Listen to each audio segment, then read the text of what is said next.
qaar ka mid ah xaafadaha magaalada caasimadda ee dalka Jabuuti waxaa ka dhacay shalay rabshado geystay khasaare isugu jira naf iyo maal. waxaa jira guryo la gubay, sidoo kalena waxaa jira dhimasho iyo dhaawac soo gaaray dad shacab ah. ciidamada booliska iyo kuwa ammaanka ee dalka Jamhuuriyadda Jabuuti ayaa dadka rabshadaha waday ku kala eriyay sunta dadka ka ilmaysiisa. dadkuna waxay booliska kala hortageen dhagaxaan ay ku tuurayeen iyo waxyaabo kale. wasiirka arrimaha gudaha ee dalka Jabuuti Siciid Nuux Xasan oo xalay fiidkii warbaahinta kula hadlayay magaalada Jabuuti ayaa ka hadlay shaqaaqooyinka ka dhacay qaybo ka mid ah magaalada.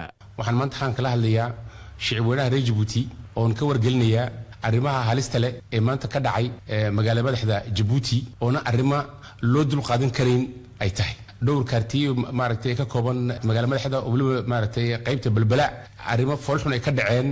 waxay gaadhay awal hadii caruuruhu ay dikadaha ay maaragtay shaaq ku gubayeen oo maaragtay arrinkaasi maaragtay dul qaadanayay. maanta arrin halis ah dhacay in aqaladii dadka ay lahaayeen shicibku ay lahaayeen la gubo. arrinkana arrin dawladdu ay dul qaadanaysa maaha. wasiirka ayaa baaq u diray guud ahaan dadka reer Jabuuti gaar ahaan waalidiinta, isagoo intaa ku daray in wixii hadda ka dambeeya ay dawladdu gacan adag ku qaban doonto dadka ku kaca rabshadaha caynkan oo kala.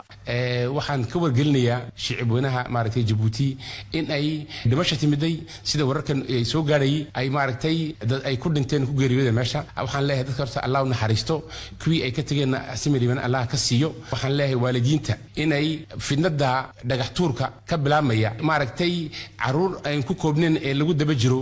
waxaan ka wargelinayaa inay caruurtooda ka adkaadaan, waayo dawladdu wixii maanta ka dambeeya fara adag iyo ku qabanaysa arrinka.